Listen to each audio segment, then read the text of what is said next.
وای چې ازغی لري ګلونو کې څه چل شته چې ازغی لري ګلونو کې څه چل شته د آشنا خوږو یادونو کې څه چل شته چې درنې درنې شملې ورته ټیټېږي چې درنې درنې شملې ورته ټیټېږي دیش لیدلې ګریوانونو کې څه چل شته هر عاشق جوختوي خپل سینې ته هر عاشق جوختوي خپل سینې ته د قرآن په دې حرفونو کې څه چل شته چې شاهانې ښکلوي تل له خپو خاورې چې شاهانې ښکلوي تل له خپو خاورې د پګړۍ په دې ولونو کې څه چل شته بلا تاخیر دعوت ورکوم استاد محترم شیخ القرآن والحدیث مولانا نصیر احمد صاحب چې هغوی راشي او تاسو ته یو کلیدي خطاب وکړي شیخ القرآن والحدیث مولانا نصیر احمد صاحب. نحمده ونستعينه ونعوذ بالله من شرور أنفسنا ومن سيئات أعمالنا أما بعد فأعوذ بالله من الشيطان الرجيم بسم الله الرحمن الرحيم اقرأ باسم ربك الذي خلق خلق الإنسان من علق اقرأ وربك الأكرم الذي علم بالقلم. وعن عمر رضي الله تعالى عنه قال قال رسول الله صلى الله عليه وسلم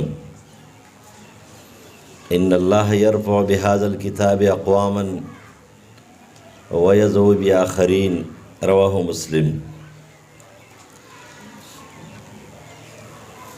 عزت مندو استاذ محترم ستاسو مخی ته په آخري حدیث او باب او د علم په اثراتو باندې او د هغې په درجاتو باندې او د هغې په نفس باندې او په دې ځمکه باندې د اثر بیان وکړو. عزتمندو دا کوم آیتونه چې ما تلاوت کړل نو دا نبی علیه السلام ته د ټولو نه اول نازل شوي دي. کله چې رسول الله صلی الله علیه وسلم ته دا آیتونه نازل شو د هغه سینې ته منتقل کېدل نو دا داسې په اسانه نه دي منتقل شوي چې بس 15 آیتونه نازل شو دا وروسته راغله چې نبی علیه السلام ته چې لا تحرک به لسانک لتعجل به او دومره غم مه کوه او دومره پریشاني مه کوه چې هم یادول کې او هم بیا بیانول کې خو لیکن په اول کې علم شروع کول دا ډېر مشکل کار دی. نبی صلی الله علیه وسلم تر دې 15 آیتونو په وجه باندې د هغه په زبان سره دې خبرې ذکر دی چې ما ته ډېر غټ تکلیف میلاو شو. کله چې د آیتونه نازل شو نو نبی صلی الله علیه وسلم ته جبریل امین د آیتونه راوړي دی او هغه رسول الله له غاړې ورکړو داسې زور یې پې ورکړو او رسول الله فرمایي د هغې په وجه باندې ما ته ډېر سخت تکلیف میلاو شو زما وجود چې کوم دردونه شروع کړ او ما ته ویل چې وایا اقرا ما ورته چې ما نبي قاري زه خو لستونکی نه یم لیکل او لستل خو ما نه دي کړي لکه څرنګه چې یو ماشوم یا یو ماشومه اب مدرسه کې ته داخله کې نو هغې ته د اولې ورځې نه چې کوم سبق وایي نو دا د شیخ القرآن او د شیخ الحدیث د سبق نه ډېر اوچت سبق دی. ګران کار دغه دی ماشوم روانول او چې خلک یې تیار کړي برابرې کړي به شیخ صاحب ته راولېږي بیا ناستې که پوهېږي که نه پوهېږي خو بیا هغه تحقیق ته برابري لیکن د ماشوم په دې لاره باندې روانول ته ډېر ګران کار دی. د دې وجې نه دا وړې وړې مدرسې دا کلیوالي مدرسې یا دا غټي مدرسې دې ته د عزت او د قدر په نظر کتل پکار دی او د دې د آبادۍ سوچ پکار دی ځکه چې دوی کومه کار کوي کنه ډېر عظیم کار دی. دوی چې دا کم ماشومان تیاری په کمې طریقه باندې نو دا ډېر عظیم کار دی او قاریان حضرات یا کومه چې باجیګانې دي سبقونه وایي یا نور ورې دوی هم عزت کوي قدر کوي د دوی کار ډېر ګران کار دی. په خپل ویل زما په دې ثوابۍ کې یو شاګرد د خال په هغه وخت کې چې په 2098 کې زه دلته وم نو هغه بل ځای کې سبق وایي خو راتلو به ما هغه ته دا واړه واړه رسالې چې کوي دا ما داسې محنت سره یادې کړي دي اگر دومره لټو دومره کنځهنو ما په هغه باندې دومره محنت کړو سم نن د هغې نه یو ډېر غټ دغه عالم جوړ شوی د خپله مدرسې د غټه جامعه ده. یو وختي ورځو کې یو عالم راغلی ما ته جلدي زموږ یو مولانا صاحب دی بس خو په هر ځای کې تا یادوي نه ما دې دوره دې کوم ځای کې کړې ده او د هغه خپلو شیخانو نومونه خو ستا نه هم کله کله شاز و نادي راوړو بس خو چې درس کې 15 منټه پس د هغه خبره کوي وایي هغه راته ویله چې زما د مولاتوب او زما مدرسې دا راز د دغې اولې ورځې نه دی د هغې محنت نه دی د دې وجې نه تاسو ډېر غټ خلک یئ د دې مدارسو دا استادان او دا استادانې دا غټ خلک دی او په دې کې دا کومه تربیت دی دا ډېر اوچت تربیت دی خو لیکن د شوق او د ذوق سره به خبرې کوئ بچي ته به داسې سبق وی چې ته دا زما بچی دی زما خپل ذاتی نسبي زما نه پیدا ماشوم دی په دې انداز به د سبق وی دا به ستا دپاره ډېره لویه د کامیابۍ ذریعه وي نوم به دې هم وي عزت به دې هم وي د دې وجې نه د اول بنیاد نه سبق یادول ډېر مشکل کار دی. نبی صلی الله علیه وسلم ته د دې 15 آیاتونو د یادولو دپاره ډېر غټ تکلیف راغی او د هغې تکلیف ذکر قرآن مجید په خپله نقل کړی دی چې کله خدیجة الکبرى رضی الله تعالی عنها ته راغی نو نبی علیه السلام څه فرمایي زملوني دسروني ما باندې یخني راغلی ده ما ته تکلیف میلاو شو دا یخني د دې وجې نه یوازې نه راغلی چې جبریل امین هیبت چې کوم دا پرې راغلی دی دا د هیبت سره غټه خبره د قرآن مجید د اولنۍ بارول دا ډېر ګران کار دی ځکه بارول هم ګران دي او رسول هم ګران دي د قرآن مجید تقاضاګانې بیا پوره کول هم مشکل کار دی. نبی علیہ السلام د دې ټکي نه دا خبره فهم کړه چې اقرا د اقرا مطلب دا نه دی ځان له ولله دا په دومره اهتمام سره دا جمله بیان شوې ده دې مطلب دا دی چې دې سره به ته بل کار ته ځان تیارې دا به بل ته رسې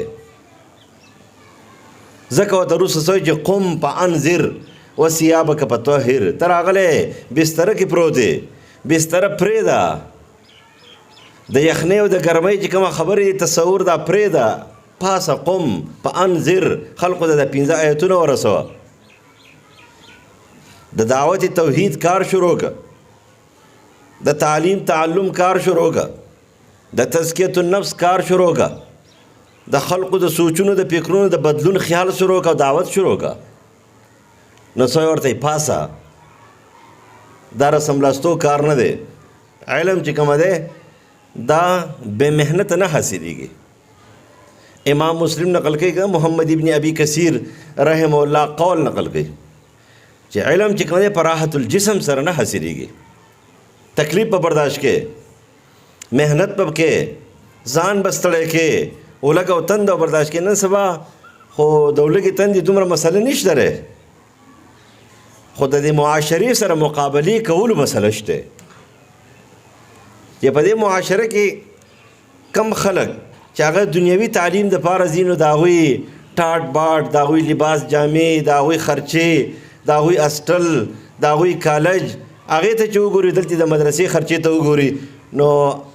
سړی چې دی نو لږ لږ هغې کې پریشاني راځي دا معاشره ته نه پرېږدي دا فتنې د دې معاشرې د فتنه زده خلقو دا معاشره دا تا نه پرېږدي دی ته په دې وجه تاسو ته پته ده شیطان هم د دې ورکوټې مدرسې نه یېرېږي د دې ورکوټې ماشوم نه یېرېږي د دې وړې ژبې نه یېرېږي د دې آباتا نه یېرېږي د دې الف لام میم ذالک الکتاب نه یېرېږي شیطان دې مېرېږي. مدارج السالکین کې یو قصه ده په دې اولني جلد کې دا قصو د تقریرونو کتابونه دي غټ غټ کتابونه دي زما خلک چې د هغې په شان غټ غټ کتابونه نه چاپ کېږي 800 صفحې یو کتاب دی د هغې به د اولني جیل کې نقل کوي او په دې اخر کې به 732 صفحه باندې یو حکایت نقل کړی دی او زه اکثر کوم هغه حکایت دا دی د شیطان دا قصه ده حکایت دی بس شیطان به کله لیدلی یا به لیدلی یا به نه لیدلی خو خبره خو ټیک ده چې شیطان د قرآن نه چې کومه دی نو اریږي ځکه ولا یاتیه الباطل دې مقابلې ته نشي راتلی او شیطان د قرآن والا نه اریږي عمر فاروق رضی الله قرآن والا نو شیطان ته اریدو نو شیطان د دې مدارسو نه اریږي د دې ماشومان نه اریږي څومره غټ دی که نه تاسو ته به څومره غټ شیطان دی خو چې کله تعوذ بالله من الشیطان الرجیم وې یا د قرآن آیات وې بس شیطان بیا په منډی ذلیل او رسوایی لا نقیم لهم یوم القیامت وزن یې بیا یې څه وزن مزن نه یې په طول کې نو د دې نه سخت تېرېږي نو شیطان قصه نقل کوي څنګه چې دا خلک داسې خپل تپوس پکې هر څوک تپوس کوي ګوره شیطان تپوس کوي خو ډېر تپوس کوي پلار به تپوس کوي د مدرسې استاد باندې تپوس کوي زه اکثر وایم چې امام چې کومه دی امام دی د خپلو مقتدیانو تپوس نه کوي نو دا هم د امامتۍ مستحق نه دی چې مقتدیان د خپل امام تپوس نه کوي دا هم پالتو مقتدیان دي خو لیکن چې کله امام د مقتدیانو تپوس نه کوي چې دا مقتدي مې نن په دې مانځه کې ولې نشته دی بیمار دی چرته تللی دی عذر دی ورته پریشانه دی زمانه خفه دی او که نه نن سبا خلک جماعت نه خفه کېږي که نه جماعت نه خفه دی څه پریشاني ده دی به تپوس کوي هر څوک تپوس کوي سلیمان علیه السلام د مارغانو تپوس کوي حاضري اخلي نو عمر فاروق رضی الله عنه د شپې ګرځي او د ځناورو تپوس کوي یعنې او د شپې خو نور څوک نه وي که نه خو دغه ځناور یې چېرته بې ځایه ګډه پرته نه وي بیزه پرته نه وي غوایي پروت نه وي اوښ پروت نه وي ولې دلته پروت دی نبي علیه السلام چې کومه دی د هغې اوښانو د هغې ځناورو د هغې غواګانو چې کوم دی شکایت اوري د هغې مطابق فیصلې کوي داود علیه السلام د شپې ګرځي نگران ته وایي نگراني یې ګران کار دی سړی نشي کولی که نه نه دي کوي مدرسې محتمیم لم دا پکار چې دی به د مدرسې د محتمیم د هر شي خیال ساتي د دې د بلډینګ خیال ساتي نو د دې د تعلیم خیال به ساتي د دې د صفایي خیال به هم ساتي د پردې خیال به هم ساتي د استادانو خیال به هم ساتي استادان څنګه سبق وایي دا نگراني به هم کوي دا نه چې دی نه دی خبر نه دا به کوي نو شیطان هم د خپلو لاندې ما تحتو خیال ساتي د هغې تپوس کوي ته څه کوې خلک یې راغونډ کړه ته څه کې تاسو وکړه نن دې څه کردار دی نن دې څومره نقصانات ورسوله انسان ته مسلمان ته نن دې څومره چې کومه دی ګټه وکړه ځان ته نو ټولو خپلې خبرې وکړې یو بیکاره غوندې معذور شیطان ورته وایي چې ما خو ډېر غټ کردار نه دی ادا کړی خو یو ماشوم چې د هغه سره فرض که دا قاعده ورسره ده فرض که را خو دا نه دی ویل خو زه درته چې نوراني قاعده ورسره ده دا نوراني قاعده ورسره او روانو جماعت ته مدرسې ته روان دی او ما په لاره کې د هغې په شان دي ځان ماشوم کو ورته او داسې کیلوني میلوني مې ورته جوړ کړی چې راځه لوبې کوو بیا به چې کومه دی نو سبق له ځې ټایم ډېر دی بس نن مې چې کومه دی نو غافله کو او ورته مې ویله چې سبا له به چې دی نو بیا راځې بیا به لوبې کوو دغه کردار مې دی نور څه مې نشته انعام یې هغه له ورکو باقي شیطانان خفه شو چې غټ غټ کردار مونږ ادا کوو لکه څرنګه چې په دې معاشره کې په دې پاکستان کې غټ غټ خلک ته شیطانان دي که نه هغوی خفه شي لکه عجیبه خبره دی ماشوم صفت کوي او ما دومره غټ کردار ادا کړی دی زما صفت نه کوي او د وزیر اعظم څخه څوک صفت کوي ځکه چې هغه په اسلامي ډانچه برابر نه دی او د صدر صاحب څوک صفت کوي یا بل دومره غټ افسر دی د هغې څوک صفت کوي پریشانه شي عجیبه غوندې خبره ده لکه تاسو هم اوس وګورئ که نه د مرګري اوس ویله چې هلکه کومه علماء کرام دي نو مخکې راشئ نو کېدای شي تاسو خلک یې خو د چا په زړه کې دا خبر راغلی چې هلکه ما ته ولې نه وایي دا دې سړي ته نه وایي د شخصیت ته دا یو شی دی یو علم دی یو نور دی د قدر یو صفت دی پکې هغې ته وایي او که فرض که دې د خپل علم قدر نه کوي که نه نو دې د ټول نه بې قدره انسان دی که دې ته د سټیټ سیکرټري اعلان کوي دا ډېر پلتو سړی دی خو دې وایي د علم قدر کوي دا د دې علم قدر دی، د دې علم. نو هغه نور شیطانان هم خفه شو او ورته وایي چې دا څنګه چل دی. نو هغه شیطان ورته راځي چې مقابله وکړو چې قرآن یې جوړوي هغه څنګه خلک یې، او چې قرآن یې جوړ نه کړي انسانان یې جوړ کړي، انسانانو خبرې جوړې کړي او متل یې جوړې کړي، نه به صحیح. نو د شپې راوتې دي داسې یو پیران خلک دی، ښه پیران ښه پیراني.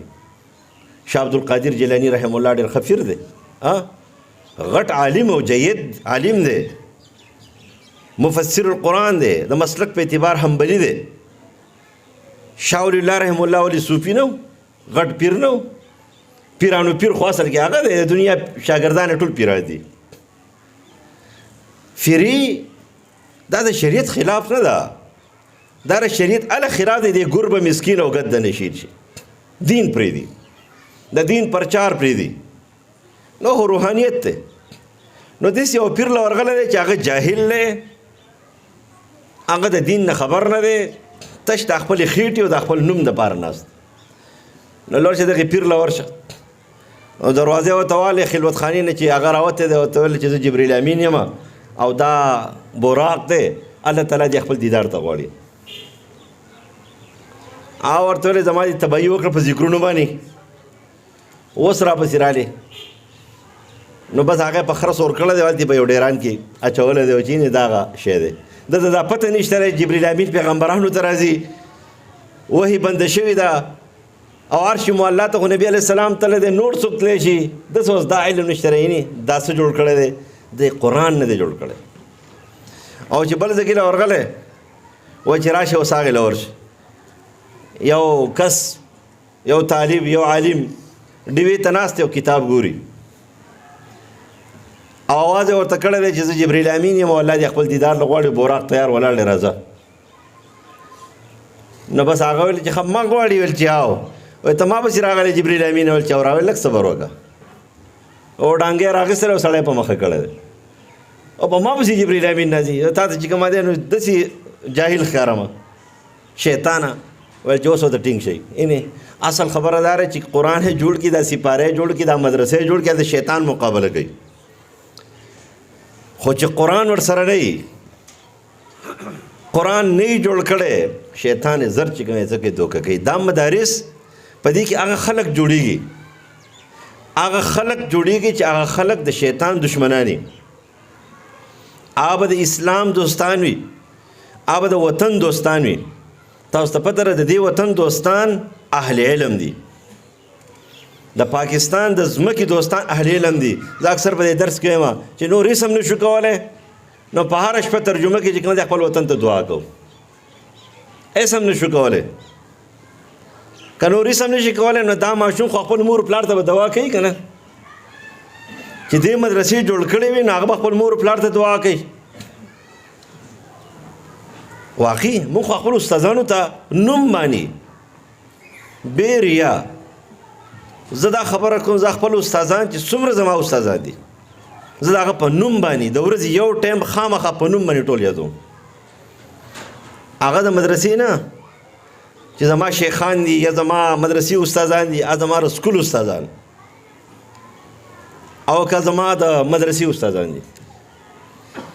زه په نوم باندې یادوم. دا سبق ما ته د خپل قرآن ښودلی دی،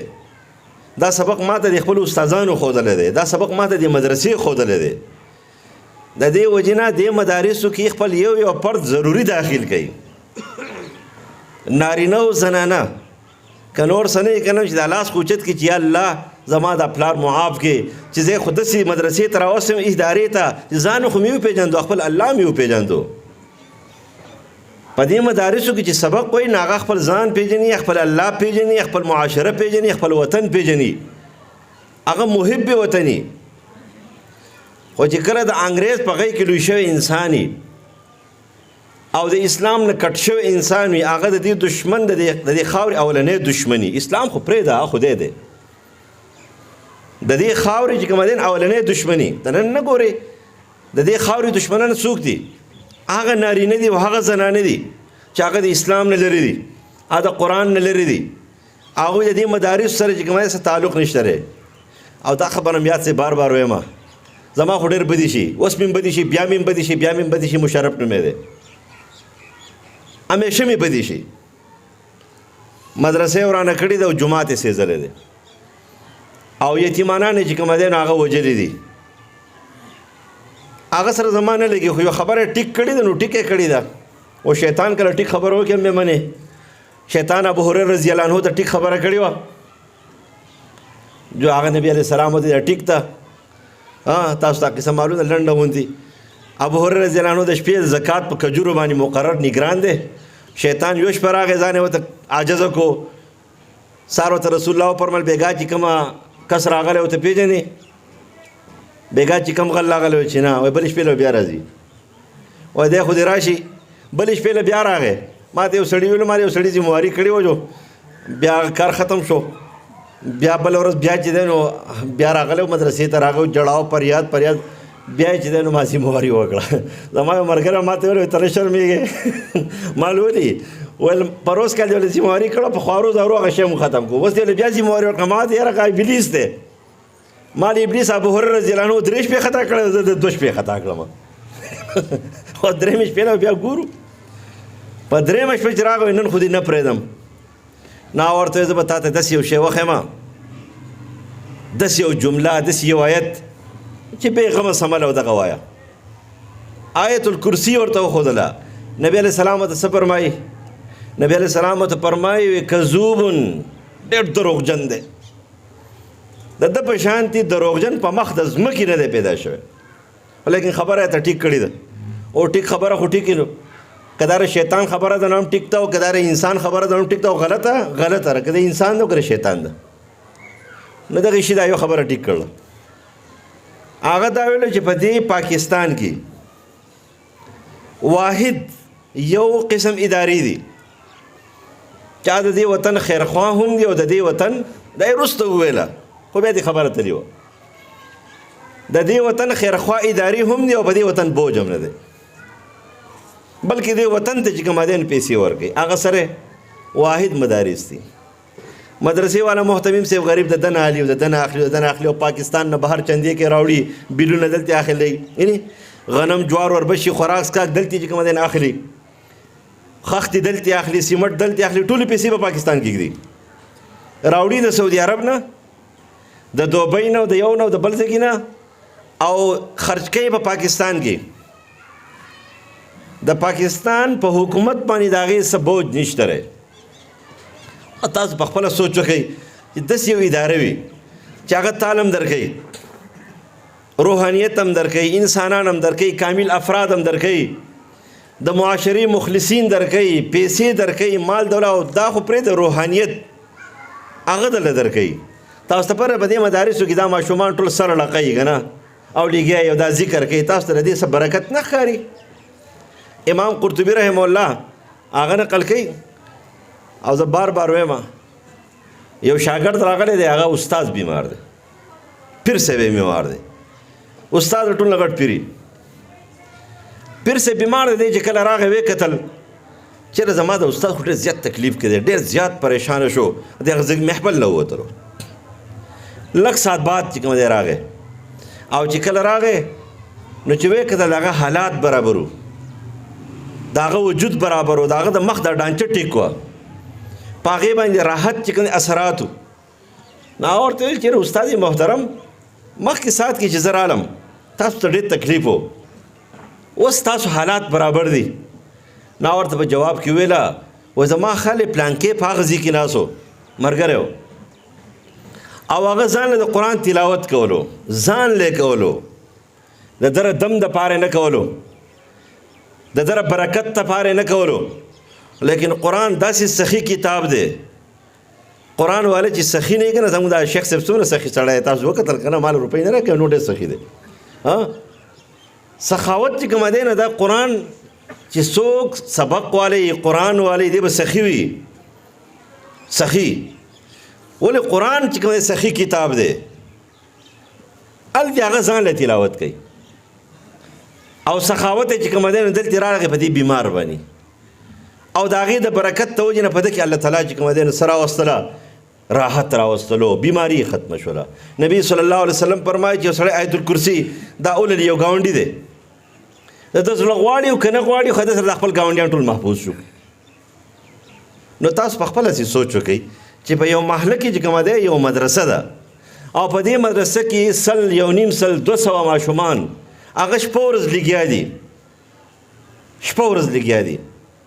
او هغوی تلاوت کوي او هغوی ذکر کوي او قرآن وایي او حدثنا وایي او قال رسول الله وایي، شپه ورځ په دې کې لګیا دي. ستا څه خیال دی چېرې د دې برکات په لګي زموږ په دې کلي باندې د دې مدارسو او د دې طالبانو چې په دې جوماتونو کې اوسېږي د ډېر لوی برکات دي. ما او تا ته په نظر نه ښکاري خو لږ پې سوچ وکړه، که تا پې سوچ وکړو تا ته به ښکاره شي. لهذا دې مدرسو تعاون کول پکار دي. زه خپله خبره ختموم، خبره تاسو ډېره واورېدله. د دې تعاون پکار دی او د دې سره امداد پکار دی. دوی که فرض که په یو ځای کې تنګ دي نو هغې دپاره چې کوم د ځمکې یا د مدرسې د جوړولو اهتمام پکار دی، د دوی سره تعاون پکار دی. او په دې میاشت کې خصوصي طور باندې خفه کېږئ مه، زړه مه خفه کوئ، دا غونډه ټیکس نه دی. بس که 10 روپۍ وراچې هغه راضي دی او که 20 روپۍ وراچې راضي دی او که 100 روپۍ وراچې هم راضي دی، ستا نه په زور نه اخلي. نو په دې وخت کې ورسره ښه تعاون وکئ. بیا خصوصي دې مدرسې سره ښه تعاون وکئ. ښه مدرسه ده، روانه مدرسه ده، مونږ اورو ماشومان د هغې به ښه تربیت کېږي او د دې صفت کېږي. نو دوی دې ما خپل کوشش لږ جاري ساتي او ښه تربیت دې کړي د ماشومانو. د 100 کسانو په ځای باندې د معاشرې ته یو فرد ورکوي خو چې کامل فرد وي، برابر فرد وي، بهترین عالم وي، د کفر او د پتو چې کوم دی ملا نه وي، د کفر او د پتو ملا نه وي. ما یو کس ته ویل یو ملا دی هغه درګۍ کې دی، ما ورته ویل مال ما تا که الله تعالی چېرته کښېني حساب کتاب ته که نه چې هلکه دا مسلمانان نه دي تاسو حساب وکوئ. نو مال که تی کښېنولې زما خیال نه راځي که چېرته په یو لک کې چې دی نو یو 1500 کسان چې کوي ته جنت ته داخل کړي او مال که زه کښېنولې لا ټول داخلوم جنت ته. وایي څنګه؟ مال زما استادانو زما تربیت داسې کړی دی چې مسلمان ته به مسلمان وي، که دی ګناهګار دی هم مسلمان دی او که دی نیکوکار دی نو هم مسلمان دی، خو یو به مخکې ځي بل به وروستو ځي. یو ته به ښه جنت میلاویږي، یو ته به لاندې جنت میلاویږي، یو به چې کوم دی سزا وخوري را ووځي، یو بې سزا جنت ته لاړ شي. او ما ستاسو استادانو تاسو له دا تربیت درکړی دی چې ستاسو سره نه مسلمان نه وي. مونږ وایو چې په دې صفتونو برابر یو، په دې شرایطو برابر یو، په دې ارکانو برابر یو، دې ته مسلمان وایي. او تاسو وایي چې زمونږ سره نه وي دې ته مسلمان نه وایي. نو ما ورته ویل چې داسې مسلمان داسې طالب جوړول غواړي، داسې باجي جوړول غواړي چې ګوره مسلمان د دایره اسلام نه وباسي.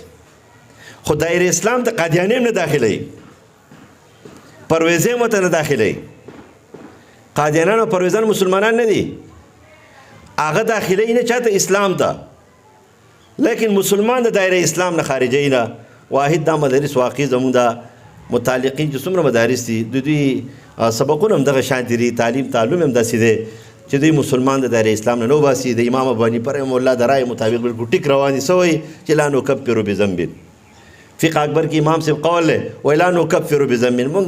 د ګناه په وجه باندې هغه ګناه چې شاعر اسلام توهین نه ګورئ دغه تفصیل به کېږي، خو مونږ په ګناه باندې څوک کافر کوو نه. الله تعالی دا مدرسې آبادي او شادي لري، الله دا مدرسه کامیابه کړي او الله تعالی دې استادانو ته الله تعالی علمي صلاحیتونه نور هم زیات کړي. الله تعالی په موږ ټولو باندې رحم وکړي. او مان البلاد.